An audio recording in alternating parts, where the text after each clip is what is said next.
Hello everyone! I wanted to go a little bit of a different route with this video, and I wanted to share something that I have learned a lot about, and I still have a lot to learn about, and it's something that my dad's very passionate about.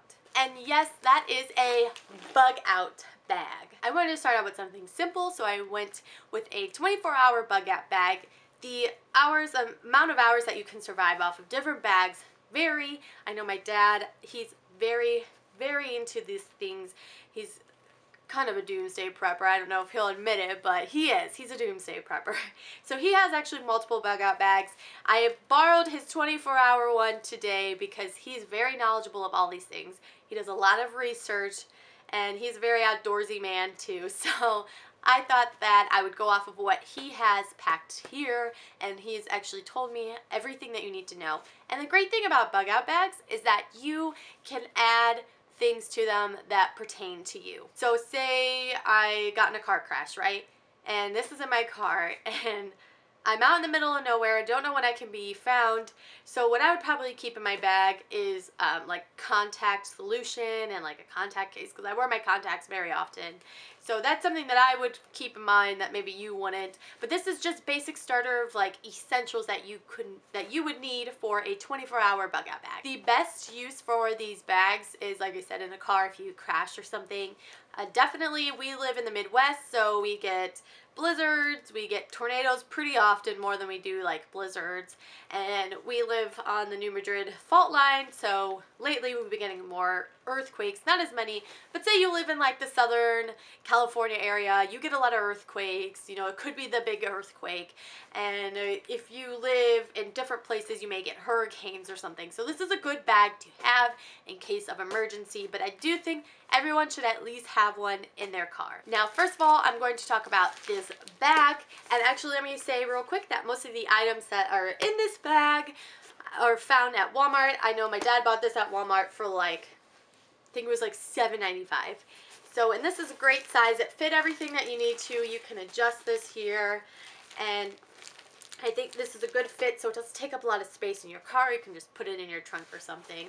And you want a bag, something like for a 24-hour one, especially a smaller bag. I wouldn't go more than like a backpack. I mean, that may even be too big, because like I said, if you're keeping it in your car, you're not going to want it to take up a lot of space. If it's in your house, I guess it doesn't matter. You know, you just want something that's quick and easy to grab, because you may not have the opportunity to pack a bunch of things together, and you're going to want to prepare this ahead of time. So don't have these items lying around. Have it all packed up in this bag. Now I'm going to start out with some of the first items in the bag, and one of them is an insole foot warmer.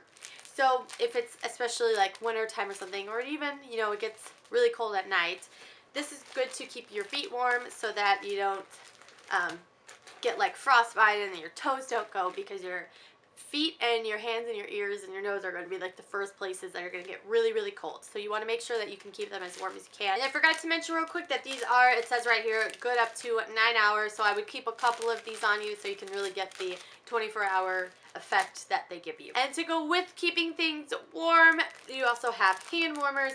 They're good up to 10 hours. These come in 2 packs. So you can get a couple of these. I have about 3 in this bag if I need it. A lot of the time too, you can even put like mittens in there, but you know, mittens aren't always going to be warm enough, so it never hurts to have extra stuff that you could use. And in here is some oil as well, coconut oil, in case your hands get dry, because sometimes they can crack and it can really hurt, and it may be harder to do different things, like if you for some reason have to skin an animal, like if your hand's too cold. I don't know if this has ever happened to you, but sometimes my hands, like especially in the wintertime, say I'm going sledding, they get too cold that I can barely carry anything.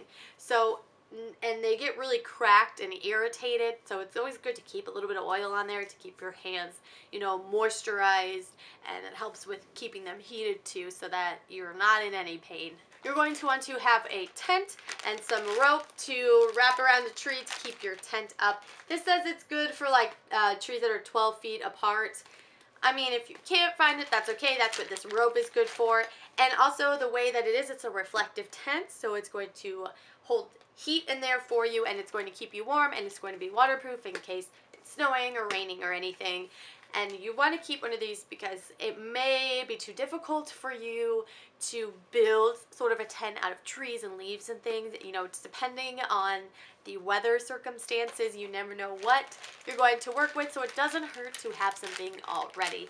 And it's not like a big old pop-up tent. No, this is something that you're going to drape over your rope here, and it's going to be a lot easier to survive that way and sleep at night and stay warm because you don't want to freeze overnight. And another way to keep yourself warm is with an emergency blanket, and this is also reflective, so it reflects off of your body heat and it keeps you warm, and it's really cool.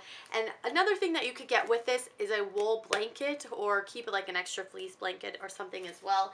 If you want to, you can roll the fleece blanket up and put it in here. So you have like, oops, sorry. And so you have it in here to keep it like held in the backpack, so it's not something extra that you're lugging around. And this is also wind and waterproof, so you're gonna be just fine using this, and it's gonna be big enough to where you can even wrap it around your head so you can keep, you know, your head warm as well as the rest of your body. Next up, you're just gonna want a good cord, a heavy duty cord to use, because you can use it for fishing and different things like that. It doesn't hurt to have multiple ones of these in case something happens to another one. And you wanna get heavy duty so that the weather and the surrounding area cannot, you know, mess with it or tear it or anything like that. This can be used for multiple uses. Your imagination can go wild.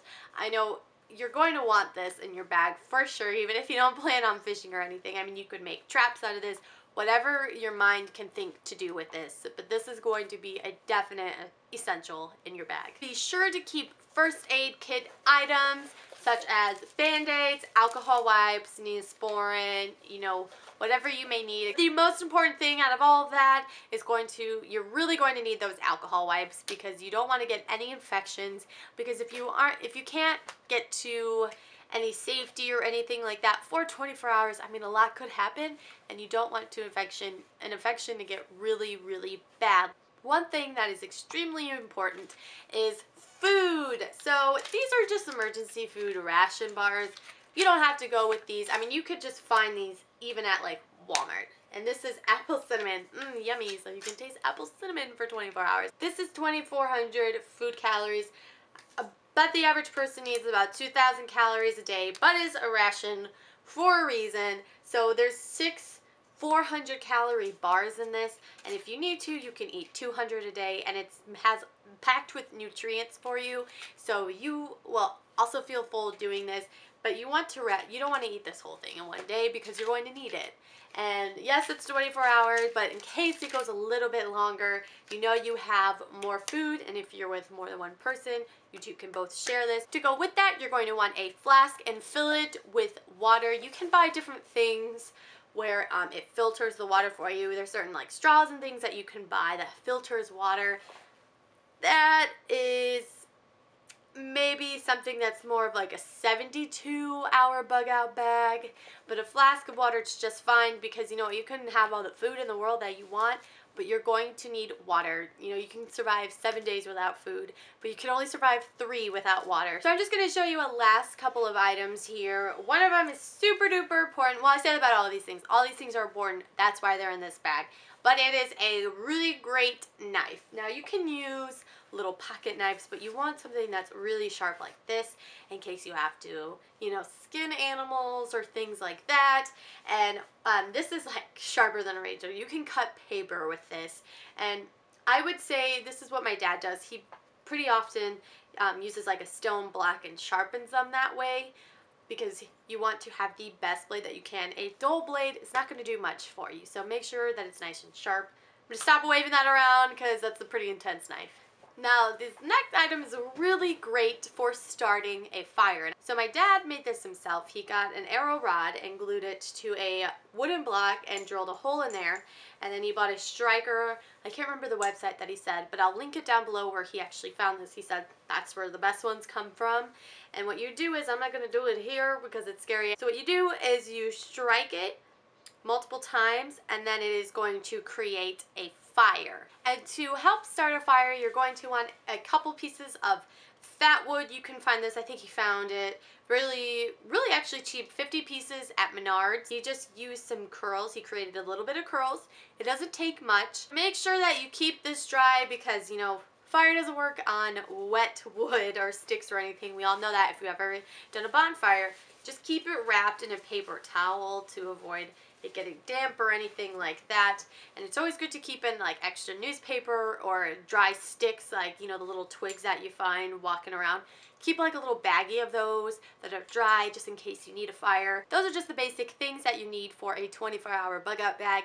I hope it was helpful, and if you have anything in yours, if you are also someone who makes bug out bags, comment down below and let me know what you put in yours, and tell me what, you know, I can add to this thing, because that'd be great. It's always great. People think of different things that are awesome. There are different ways to do different things. There's different ways to start fires, you know, stay warm, make a tent, things like that. So if you have any suggestions for me, comment down below and let me know. And I know this video is a lot different from other things that I do, so, you know, if you like my other videos, or if you like this one, because I plan on doing more like this too, you know, survival type videos, be sure to subscribe so you can stay on top of the content that I am creating. So thank you again for watching, and I hope I was informative for you. That was my main goal, was to be informative. So maybe if you can't find these things, or you think of other ways to do these, what the outcome of these do, that's great too. So have a wonderful day, everyone.